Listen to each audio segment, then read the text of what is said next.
part where I can sculpt my wax. And that's what I'm looking at here. If I turn this all the way up, this is where it's going to block out based on the path of insertion. Is this making sense so far? Yeah. Okay. So I can take away from areas of wax that I'm not happy with. If I'm not, let's say this is too much here, I want to remove this, I can. Or I can add more, which I probably will be doing more often than not. So I'm going to look at this and say, oh, you know, this is okay, but I don't like this undercut here, so I'll block this out. Even if I'm not going to have my splint covering all these places, you're generally going to be blocking out stuff like this. And this is affecting the wax out model. It's not affecting the original model, but we're going to have a separate, like, pink model. That is your wax out model that everything else is sort of built on. And you'll see that in just a moment. And again, everything on the outside here really looks fine. I'm going to hit next. And now what it did is created this model here. This is the model that we're going to create our shell on.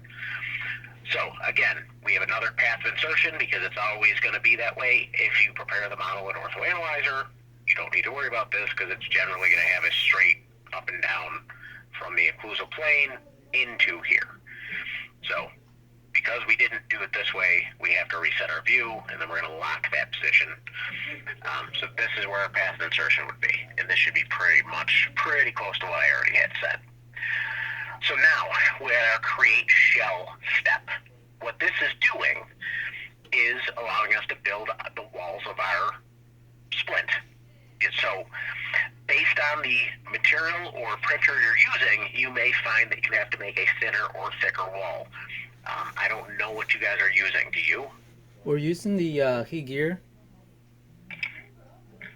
Okay, so you might want to reach out to Hey Gear and ask them what your splint thickness, minimum thicknesses can be. They can give you that information. Like Key Splint, I know is 1.5. Hey Gear may be thinner. Right. We can test. You would type in. Yeah. I'm sorry. We don't mind testing just to kind of see what happens. Yeah. We had. You can try something thinner. Yeah. And then what you're doing is, this is very similar to how you prepare a model in Ortho Analyzer. You're just going to start clicking points to create your line. That's where the cut line is going to be, Eric? This is where the line for the splint will be, yes, exactly. So I can do it like this, scalloped, or I can do straight, right? You can do straight if you want to, yep. If you just wanted to do something like this, right, you can. Okay. Generally, you would raise up a little bit on these, and then you can go down like this. Right, got it. Something. Yeah, we had 3Shape do the because you know they offer a digital design service. Sure. Yeah, so I can look into the parameters in there and see what they did. But the splint that we printed out from using that design with the Hey Gear, it seems to be working okay. So we'll probably start from there and see what we can. Yeah, absolutely. If you have an idea of the desired thickness, just get you off to a quicker start. So for sure. Cool. So I'm just going to kind of go over it. I'm not going to cap the back of these because you'd never get it back off, but something like that. Yeah. So you'd have something like this, and all I'm going to do is hit next. Or I can hit preview if I want to see it beforehand and I can make adjustments. I'll hit preview just so you see it. Yeah. What you're going to see created is like a bubble on top of this model. This field right here is for your offset. This is something you'll probably have to play around with a little bit and see what setting you want to use because it changes from printer to printer, from material to material. 0.01 is going to be pretty tight, but it might be acceptable. If you find that your splits are too tight, this number can go up slightly. Right. If you find that they're too loose, drop that number down. But this is your shell. So this is your starting point. We don't have a ramp yet, so if we were going to do like in a programmer, we're not really there yet. But this is your starting point for the shell, okay? The next step we have is a sculpting step. Again, you're probably not going to do a ton of sculpting here unless you want to just bulk something up. If you look and you go, these look a little thin, I can increase the size of this tool and just kind of build this whole thing up. What does this thing do? This is a sculpting step. Uh-huh. So I can sculpt this Splint the way it is right now. So just the shell. I'm only affecting the shell and nothing else. So if I wanted to smooth something out, as I do this, you'll see that some of the stuff was increased or decreased. So you can see, because I did a smoothing, I've increased the size of the interproximal walls there. Right. This is doing a pretty minimal thing, but it's, it's are we nice to kind have of the option.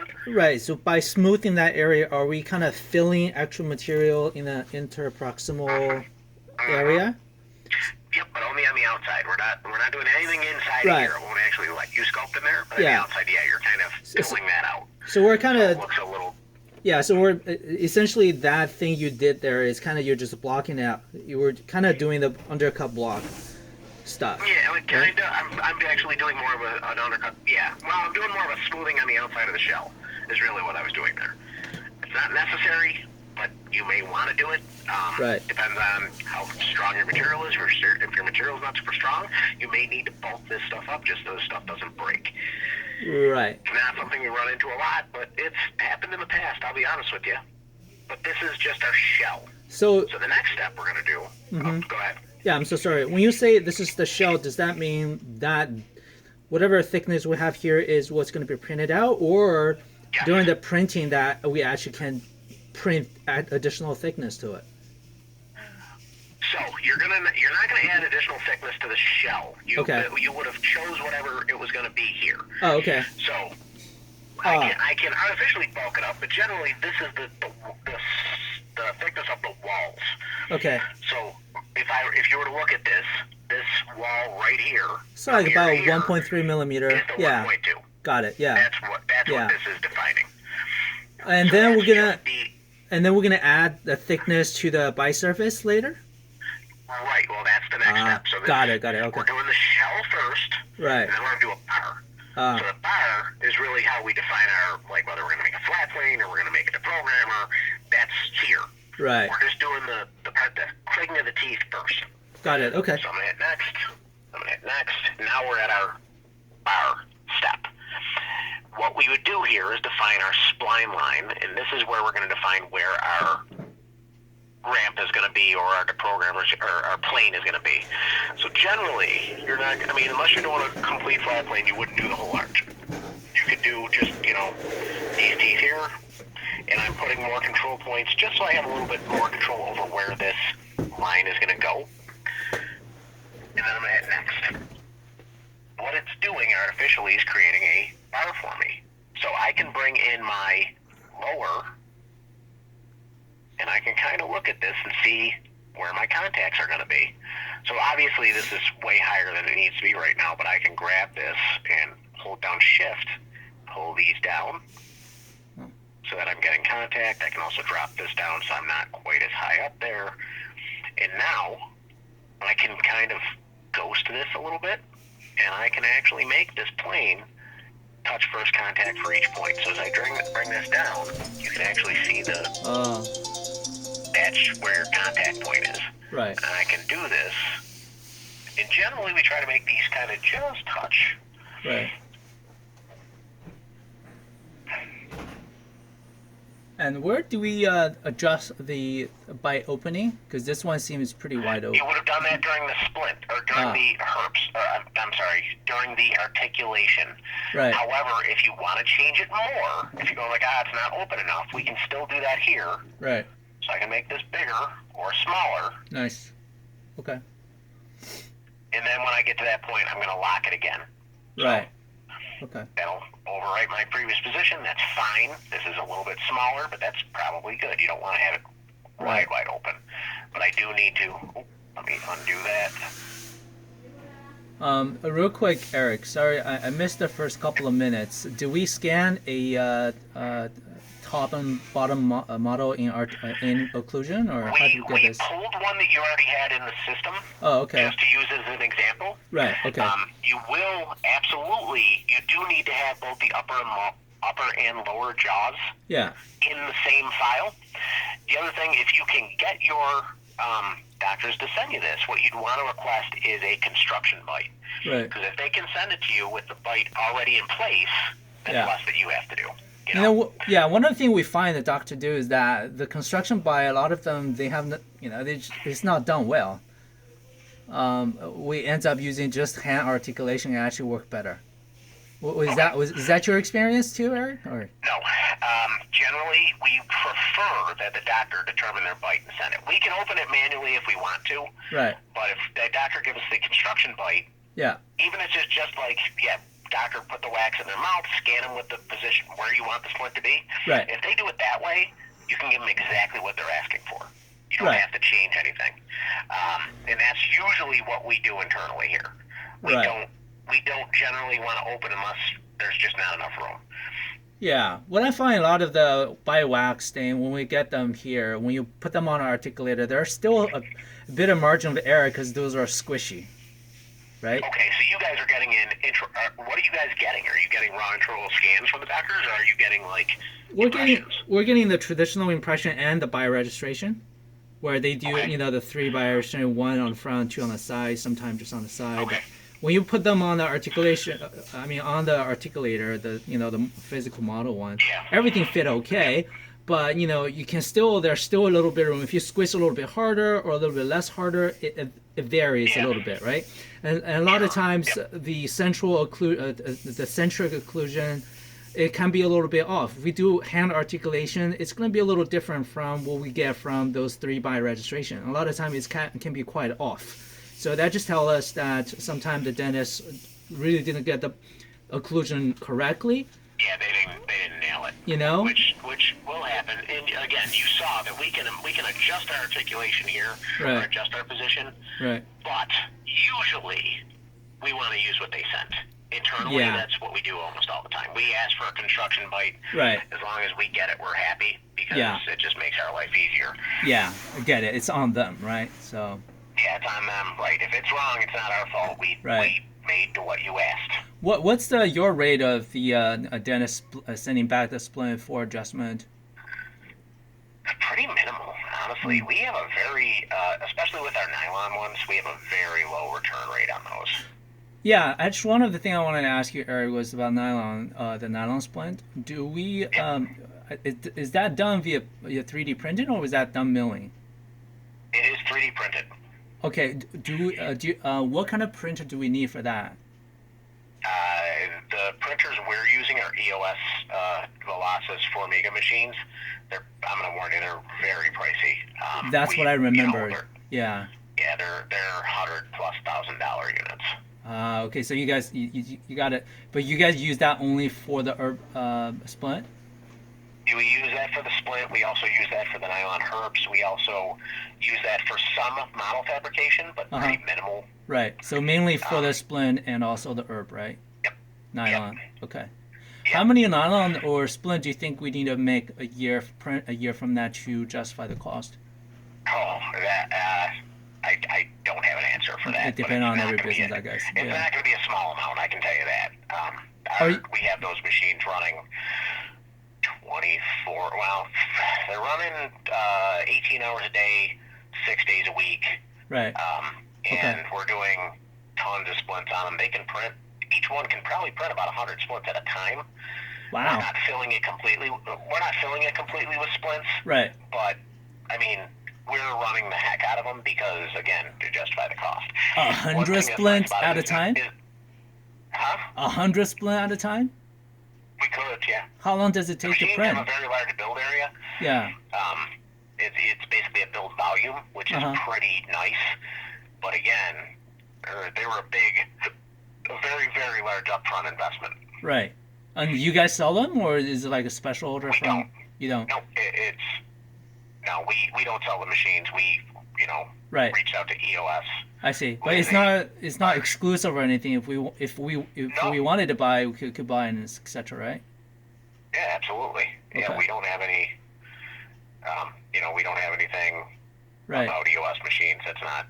We're not there. That's crazy. So you can print 100 at a time, and this thing take what, an hour, 2 hours to print the whole build? Oh no. A whole build of those.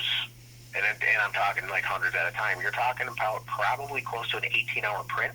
Okay. And On top of that, there's a cooldown with this kind of printer because this Right. printer is, it's basically like a big oven inside. It's not fast at all. So Oh, there's, okay. you're probably talking like almost a 2-week lead time, Right. between when you start and when it gets into the printer and when it gets out. I see. Okay. Yeah, so like it's a very cool technology, but it was, a very large investment for us. And again, we have 4 of them currently. Right. Okay. So you can do roughly about 50 splint per per printer on a daily basis. Oh no, we do 100 per printer. Okay. But again, it's a Yeah. big investment. Yeah. Wow, that's the printing time take a day, but the cooldown, how long does the cooldown take? Cooldown takes double the printing time. So 2 days. So that's 3 days. What does it take 2 weeks for the turnaround? Because you have design and all the other processes in our lab. There's also post processing that needs to be done. There's a Right. It has to be tumbled. It has to be depowdered. There's a lot. Right. So if we put a dedicated person, for example, he knows everything, how to do it, everything. He get the models, design the day, because design usually maybe take half an hour or depending on how fast you are. Yeah, roughly Right. something close to that. Yep. Right. Get it on there, print it one day, the second day, cool it down 2 days, post processing for another 2 to 3 days. If a person is dedicated to this, he can turn it around in about 4 days, right? Yeah, Or less. probably. Yeah. Okay. Right. 4 days is probably. I mean, if everything goes perfectly, 4 days is probably reasonable. Right. Yeah.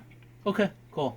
Yeah, we're watching you're doing that as we as we talk. So. I'm just kind of sculpting the bar to get it kind of the shape I want, and then again, I can also lift or lower things here. Right. It's not an ideal case just because it's so distorted here. Like the teeth aren't straight at all in the front. Yeah. You would have probably had some sort of treatment first.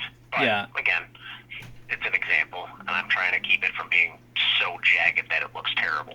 Yeah, and this is the same material that's building printing on top of the shell, right? Yeah, so what's going to happen in the next step, this gray shell here and this tan shell are going to be joined into one piece. Right, okay, cool.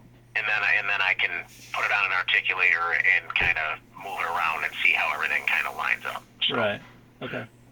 So I'm doing this, and let's say I'm happy with that. It's not perfect, but I can do some adjustment there too. And now bar creation, post-processing, there's add, subtract, and something else here. I can't remember exactly what that is, but I'm going to do this, I think, and I'm going to leave a little offset in there, and that's fine. I might make that slightly bigger, and I'm going to hit next. And what it's going to do, it's going to subtract the pink model from the bar. So if I were to take this away, you'd see the cutout there. Right. So again, these 2 pieces are going to be joined together as one. Right. In just a moment. Right. Do you guys have this this training recorded? We don't have it recorded, but it is certainly something we can give some instruction on. And if you look online, there may be videos for this. Right. That'll be pretty similar. Yeah, I'm so sorry. I was wondering if there's like a auto record on the TeamView software. Yeah, I don't You don't believe think so? there is. Right. No. So I'm gonna hit, what it's doing is add, subtract, and advanced combine. So I'm going to leave that, and I'm going to hit next. And what you'll see here, it's actually going to subtract any of these little intersections where the 2 things aren't lining up exactly the same. So we should have a shell that's going to fit the teeth exactly right compared to how the shell was made. Uh-huh. And you'll see that in just a moment. Okay, I got it. So the little, what would you call this color? Crimson, kind of? Yeah, it's normally tan. It's looking a little redder on your system, but and then the gray are going to combine together. Yeah, so the gray shell is where supposedly where the perfect fit is going to be, that touching the teeth surface. And due to this being the digital rendering, this little crimson areas that are kind of, oops. Nope, you're fine. You didn't do anything. Oh, okay. Oh, I thought that was Bumblebee. Okay, anyway. This is actually... Yeah, quick question, Eric. Sorry. So you don't have to go back to that previous model, but On the gray model, there were a little bit of traces of the crimson orange color. That's what the advanced combine was correcting for. So I'll go back a second. So you have combine, subtract, or advanced combine. When you're looking at this, and let me zoom in.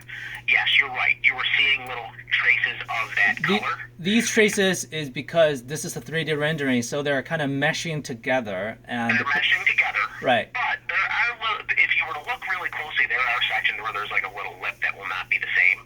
Right. The advanced combine will correct for that. Okay, so that one is the one you want to use here. So we use the auto combine, but we don't use any of the deduction reducing ourselves. So the machine is smart enough to figure that out. We'll take care of that. Okay, all right. So basically, it's kind of like when they're meshing together. This is the actual crimson thing is oozing out of the gray area. So we're kind of smoothing that out essentially. It'll get rid of that. Right, to just make sure the gray area is intact because that's where we want to contact to be, right? The gray area is the one you want to be intact. Exactly. Right, got it. Okay, cool. All right. I just want to clarify that. Nope, that's okay. So let me take control again, and you can kind of see here that this is the combined step from the next one already. You can see that the gray one is intact. Like there's nothing here. This bar, that stuff was already subtracted away. Does that bar do anything, or is it just a different rendering? I'm just showing you the visualizations. As you're working through the software, it's saving each step. So you can kind of bring them back up to see where you were. Here's our wax out model. Here's our shell by itself. Here is our bar by itself. Here is our combined step by itself. So if I were to turn this off and this off, this is our combined model. This is the one that we can now sculpt. This is also the one that we can then take into the virtual articulator and have it do, like run it through the search for contacts and stuff like that. When you were showing the shell itself, I still see the traces of the bar. But okay, let's go back.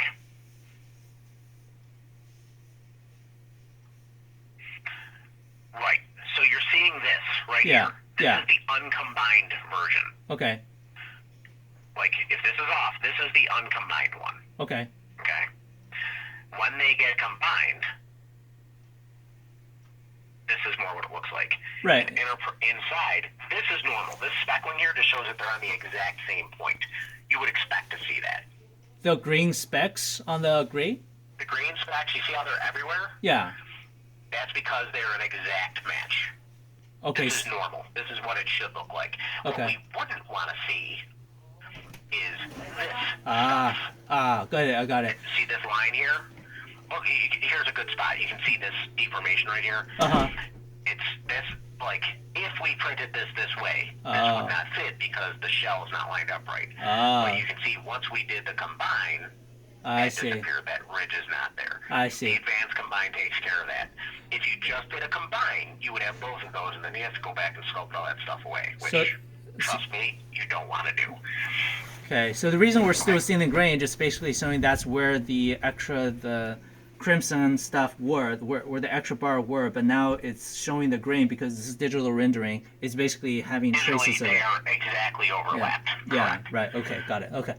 Okay. All right. So now we can actually kind of do a articulation, and that is not set right. Hold on one moment. I want this to be guide by design, so let's do that again. What's the difference between by guide design? Oh, okay, yeah, you're grinding on this Splint design. It's guided by the appliance that's being made. So I can turn off the view of the articulator. I don't really need to see that, and I really don't even need to see the lower here. Yeah. But you can see I don't have even contact across here. Yeah. So if I do this again, like you're not really seeing anything, I can tell it to adapt the design. And it's going to say, are you sure? Yes, I want to adapt the design. Right. And I'm going to do this a few times until I get kind of even contact across the splint. Right. And what it's doing each time is subtracting a little bit from that surface. Right. Yeah, that's great. It's automatically correcting the by surface. The closer you get it, the less you'll have to do. Right. But this is kind of what we're doing. So you're just basically letting the machine repeat this over and over again until you get the result you're looking for. Of course, the better baseline you set it up for, less of this kind of, repetition. Right. Okay. Um, yeah, the closer you get it, the less you have to do this. right.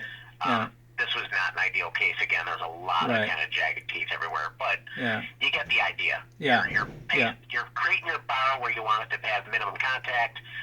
You know, it'd be relatively smooth, and then you can go ahead and adjust this. Right. We will have the ability to bring this back up when we get to sculpting, and we can manually do some of this too, but I'd Right. rather let the software do it if I can. You know? Right. Yeah. And again, I'm just looking for even contact. Have you used the Enzo plasterless articulator? I have not. No. Good.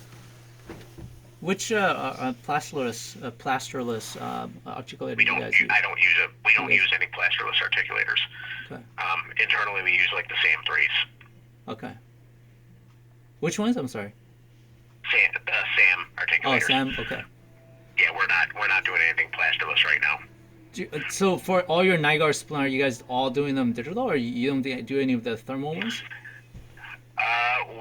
Most of our internal lab ones are made using we either use the traditional way where they're built up using acrylic. I don't know how many we do using like a bio. I'm sure we do, but I'm not in the lab. I don't work in that department. I can't give you an answer on that.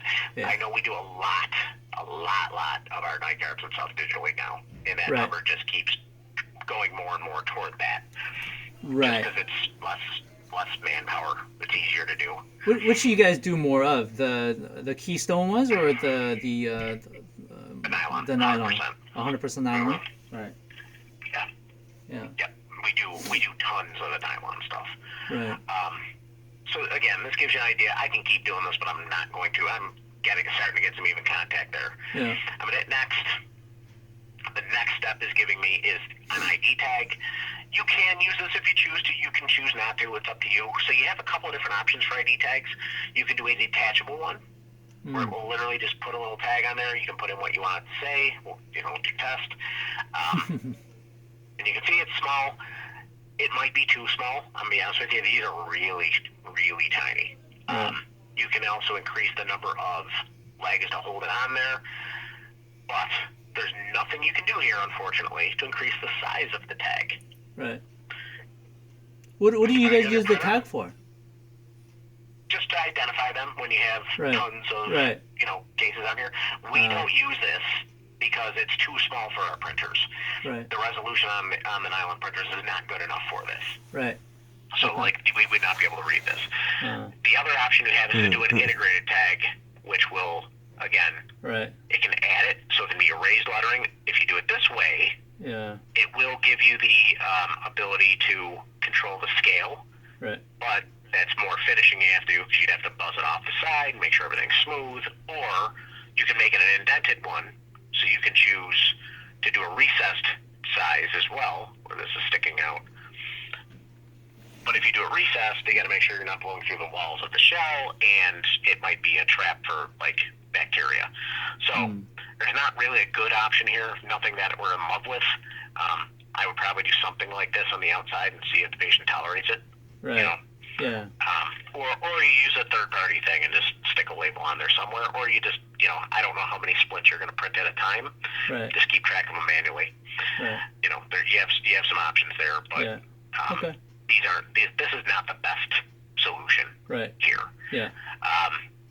If I hit next here, this next step here is if you're milling, you're not milling, I don't believe, although if you are, you can put in the size of your tool because that'll control the tool pass for it, so it doesn't do undercuts in that way. If you're not milling, you can skip this. Yeah, we're not milling. Okay. I don't remember which one of these is skip. Is it? The second one. You're right. The second one. Yeah. Okay. Yeah, because you're not milling it. Right. If you're milling, you check that and say, okay, make sure I don't have anything that my tool can't hit. Right. And now this is another sculpting step. So again, what you would use this one for is smoothing out these, so you can see where the bar and the shell join together. They didn't join all that great. Right. You can do that here. So I can increase the size of my smooth, I can increase the size of my tool, and I can just kind of go over the top of this and kind of blend things. Make it look a little bit bigger. What's the difference between that three-legged animal and also the cookie? Okay, so this is the size of the tool. So if I make this small, see the circle is tiny? Yeah. The bigger bigger I make this, Yeah. the bigger it is. Right. And this is the intensity of the tool. So what you have add, subtract, and smooth. I'm just smoothing, and I'm just kind of moving over the top of this surface and kind of evening everything out because I don't want to see like this lip Right. here. I want this to be smooth. Yeah. It's just, no sharp edges in a patient's mouth, obviously. So we're just going to kind of try to smooth this out and make it look a little bit nicer. So intensity is kind of like, the intensity is kind of like using a higher pressure with the burr versus a lower pressure with the burr. Okay. Yep. All right. Yep. Pretty much. You gotta. That's a good way to think about it. Okay. So again, here, this is probably not exactly what I'd want. So I may build this area up. Right. So I would use this, and I would do this, and I would probably. We're probably gonna get rid of a lot of that stuff right there, right? Yeah, you're gonna build it and then subtract it back down so that you have like a nice tongue rest there. Right. But this is kind of what we do. So I would Okay. build this area out a little bit, just to kind of even it out for myself. Yeah. And then I'll use my sculpting tool again, but I'll do a subtract, and I can like flatten this area out and take away and kind of make it nice and smooth so that I don't have any ridges or anything that the patient's gonna feel. Can you the sculpting tool? So this one here, you're doing the you're grinding away stuff, kind of, right? Yep. What's the second one? So you have add, subtract, smooth, and this is the wax out, or they call it the wax knife, even though it's a spray can. Right. This is a spline cut. This is a plain cut. I'm sorry, this is a plain cut. This is a spline cut. This is a scaling, a universal scaling. This is a remove artifacts tool. This is a separate shells tool. And I think this is a control thickness tool, if I'm remembering right. Uh-huh. But I'm going to be honest with you, we hardly ever use this one. We never use this one. These four right here are the ones you'll use more often. These are used primarily in orthoanalyzer for when you're doing model prep. So you can cut things down from being, base models to horseshoes. You're not going to use this in a splint either. You're probably going to be with this one the vast majority of the time. Occasionally you'll use this if the software does something weird. Can you show us when to use the Band-Aid? What does that do? So what the Band-Aid is for is remove artifacts. Really what this is more for, and what we use it primarily for, is like digital debonding. So if we had a customer come in and they had a scan done on a patient that had let's say they had a Invisalign treatment done, so they still had their buttons on their teeth, or they had brackets on. If they send you a case with brackets, as long as they remove the wire before they did the scan, you can use that tool to debond the brackets. So what I would do, here's like an attachment button. I would take this tool here, and I would kind of encircle the bracket or the button, and then I just hit apply. What it's going to do is normalize that surface. So it's using the surrounding curvature of the surrounding surface to estimate where the fat. Right. Okay. Yes, it's an estimate for sure, but it does a fairly good job of that, and that's what we use it for. And we actually are pretty happy with the results. Right. Okay. All right. I love Great Lakes, man. I love Great Lakes. You guys think differently. You guys are not. You guys are not afraid of helping. You guys are a family-owned business. Again, we try to make this. I mean, you're our customer. We do what we can to support you. That's for sure. Yeah. It's amazing. So again, I'm just going to kind of scope this down to make it a little less bulky, but really what I'm doing here is making like my tongue rest. Right. So I'm just going to kind of, take away some of this surface and make it as smooth as I can get it. Is there a way to go really aggressive on this? Is it kind of like, okay, I'm going to chop off the whole... I can increase this. Oh, okay, got it, okay. Like, it's hard to control at that point. Right, This part is, like, it's not fun. Right. You're not going to like doing this part, but this is, necessary.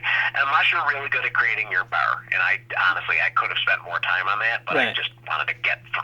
We only have so much time. I want to make sure you get through the whole process. Yeah, no worry. These fine-tuning, we'll figure it out. We'll play around and we'll figure out what's the best way to do it, yeah. Right. Yeah. So again, I'm just going to kind of smooth this stuff out. Yeah. One tool that we do like here is you can turn this on, and it kind of shows you how much stuff has been modified from its original position. Right. When you're making this tongue guard, it's almost always going to look like this purple color across it. Right. Or the tongue Yeah. rest. This is normal. You're literally making a step for the tongue to rest in there, kind of almost like a shelf. Almost, yeah. It won't be quite this big. Yeah. But yeah, you're making like a little tongue rest there, and that is something that we do on a lot of them. Right. Do you find you don't have to do it? I mean, Yeah. you can make with this software. Honestly, you can be anything? you can make anything Yeah. you want. Yeah. But do you find patient liking this with the little step on there, where there's kind of like a I don't hear enough feedback one way or the other. I Right. don't do nylon splints typically. Right. I know that our nylon splints have this little rest, but I Right. don't get any feedback whether it's preferred or not. It's just the way Great Lakes makes them. You guys like that tongue rest? Okay. That's what the people that were in charge of that department liked, so that's what we make. Interesting. So, I have no say over that stuff. That's interesting. We're not getting a lot of complaints, so I'm assuming we're doing Okay. something right. All right. And then you're doing mostly the what do you call it? The Keystone soft hard sock. The vast majority of what we do is going to be the nylon. You're doing Almost mostly the everything. training. I do trainings and stuff, but I do trainings on this software. I do trainings on the Ortho Analyzer. I do trainings on the Trios. I do that kind of stuff. I see. I Got don't. it. I'm not very often in our lab doing digital design anymore. I've done it in the past, but Right. it's been a while. I see. Now, this one we're And using truthfully, is Appliance Designer, right? The one you're using is Appliance Designer, and And that's what we use internally. We don't use the Splint Studio. That's what I was going to ask you. Can you tell me more about that? Why and what's the difference? So Splint Studio is good for simple splints. If you're just doing the programmers and you're just doing like flat planes, and that's all you're ever going to do, it's great and it's fast. But the downside of it is you have a lot less control over what you're doing. So, like with that one, you still have to draw the spline line for the shell, but this bar is automatically defined based on like the opposing arch. So you would just kind of color in a section and say, okay, I want to have a ramp here, or I want to have a flat plane here, or I want to have just leave it where it is. And it does that for you. The downside, and it's a minimal downside, especially if you're doing just simple splints, is you don't have any control over how the shell is going to look and how it all blends together. It's all taken care of for you by the software. Right. But again, that's not a bad thing. It's just a preference in the workflow. When Kevin talked to me, he basically said, can they do splints with the software you already have? And the answer is yes, you can. Great Lakes uses this software for splints exclusively. We do not use the Splint Studio because we can't make a splint that looks like a Great Lakes splint in it. Right. So this is the advanced version of the Splint Does that Studio. mean it's a bad splint? Absolutely not. Yeah. It's just not what we like. And with this exact software, you can make anything you want. Where Splint Studio, you are limited to making splints, and that's it. We make a number of different appliances with this. We make our metal-sintered bands with this. We make our metal-sintered space maintainers with this. We make our nylon Herbst with this, all by playing with the way the workflows work. So anytime you're in a step, you can add extra steps. So when I was back in this bar, or the shell, I can add a second shell. When I'm in a bar, I can add a second bar. And then when I'm in a combine, I can add multiple combines. So by playing with this and figuring it out, we've had workflows that we internally use that are not 1, 2, 3, 4, 5, 6, 7, 8, 9, 10 steps. We've got workflows that are 60 and 65 steps. But they give us exactly what we want. And we're able to save those and like, okay, here's our workflow for this, like I said, our nylon Herbst. This software has more functionality than Splint Studio does. Right. That Okay. being said, if it's not what you want, or if the functionality if it's not easy enough, or time sensitive enough where like you can't spend the amount of time that we're spending right now doing a splint, Splint Studio is still an option for you. But you can do more here. They're not exclusive. Like you can get both, or you can drop this and keep that one. personally, Great Lakes, we use this one way more. Right. Got it. What about okay? When it comes to clear aligner design, what do you guys? Which software do we? We are not, well, clear aligner design, we don't use, so we have a couple of different programs for that, for our clear aligners. Most of it goes to a company we have a contract with for some of our stuff. Internally, we use a couple of different softwares. We use Ortho Analyzer. We also use one called OnyxF. And honestly, they're pretty similar. There's not a ton of difference between the two. We just got one because another lab recommended that we check it out, so we checked it out, and it's fine.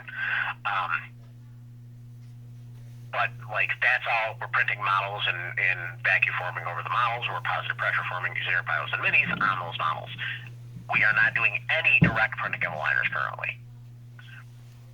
Got it. Okay. So you guys mainly use the Ortho Analyzer to make slight modifications from the design from the partner that you guys contract with. Mm-hmm. Right. Okay. So All right. let me just kind of, because we only got a few minutes left, unfortunately, and again, I apologize, I do have another scheduled call. Yeah. No worries. I would sculpt this to where I was happy with it. I hit next. What we're going to see here is validation. Validation really is just allowing you to do a cross-section so you can see that everything is the thickness that you need it to be. Honestly, we don't do very much here. Like, once we have it set, there's no real reason for us to check it. And then finalization here will allow you to save the arch. So I'm going to do that, and then I'll export it just so you see how the export works, and then you'll have one that you can kind of play around with if you wanted to, look at it, print it, do whatever you want. It's here. And we can go over this again another day. Again, like I said, unfortunately, I'm just a little low on time today. No worries. We can schedule another call. This is the basic process for Appliance Designer. Okay. You're going to put it on the articulator, open it to where you want, but you can adjust that. You're going to do your wax out, which is block out on your model, just to make sure that your appliance will actually fit on and the patient will be able to get it off. You're going to do your shell, which is just the part that's in contact with the patient's teeth. And then you're going to do the bar, which is going to control the bite. And then you'll do combine, and then virtual articulation to make sure that you have good contacts even across the plane. Right. Once that's done, you can kind of smooth everything out, make it look pretty, and then you have to export it. So again, validation, I'm just going to draw a line real quick, and you can see here is a 2D cross-section of our splint. Right. And we just would, if we wanted to measure it, we can do like a point-to-point measure, like here, okay, it's 2.5 mil thick there. That's pretty nice. Not a huge deal, but it's, it's nice that you can check it, and you would move this around, and you can kind of see, like, where it's moving in different spots. Yeah, that's nice. Yep. Especially by surface, I mean, depending on what you're making. We Yeah. don't do a ton of that, I'll be honest with you, but Right. it's there. Yeah. So you should see it so you know that it's there. Right. Do you find our computer slow? This software, anytime you're hitting next, it's doing a ton of math to finalize everything. My computer is ridiculous. I have like an i9 with a 4090 graphics card and 64 gigs of RAM, and even mine takes a little while when you hit next. This is not uncommon in the software. Okay. Well, we're thinking about if we should take it to the next level and want to see if that can save some substantial processing time. I mean, this computer is not slow compared to some of the things that our internal people are using, but increasing, getting a better computer doesn't hurt, but know that it's really not, it probably isn't worth the huge investment because it's not going to affect it that much. It's still going to be slow even on a ridiculous system. We find this, the program sometime will freeze when we're, kind of saving stuff. And then you just have to wait for a little bit for it to unfreeze. Sure. Yeah. So, is that normal? Maxillary finalization, I'm just going to hit next. It goes to the lower. If you were going to make an appliance on the lower, this is where you would start from, but I'm not going to worry about that right now. To export that shell, you click on this button here, and what you'll see in just a moment is each step so far. So here is our upper and lower. Yeah. Here's our upper waxed out model. Here's our shell without the bar. Right. Here's the bar without the shell. Here's our initial combine with no smoothing, no articulation. This one at the bottom here, this post-processed, is the Right. one you would export. Okay. And that's what you would export and print. Okay. Okay? All right. What was that Cambridge thing? Cambridge is another software that can run your 3D printer or your mill, Oh, okay. Got it. All right. but that's not, I don't even know if that's still supported anymore, but I it see. was around for a while. I see. All right.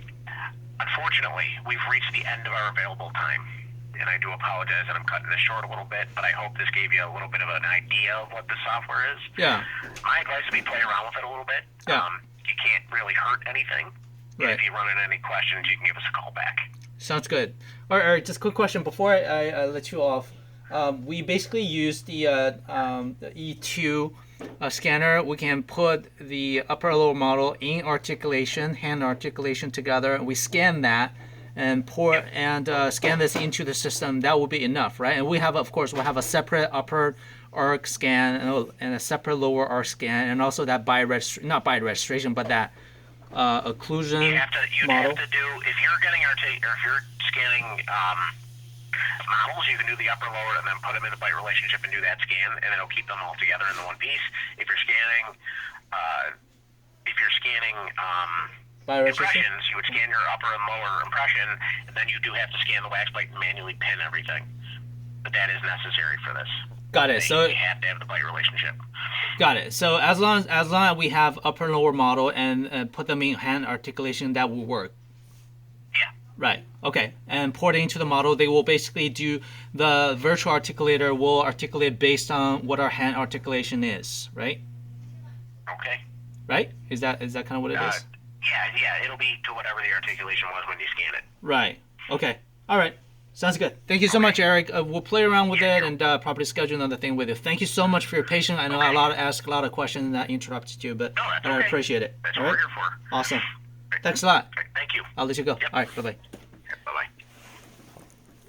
我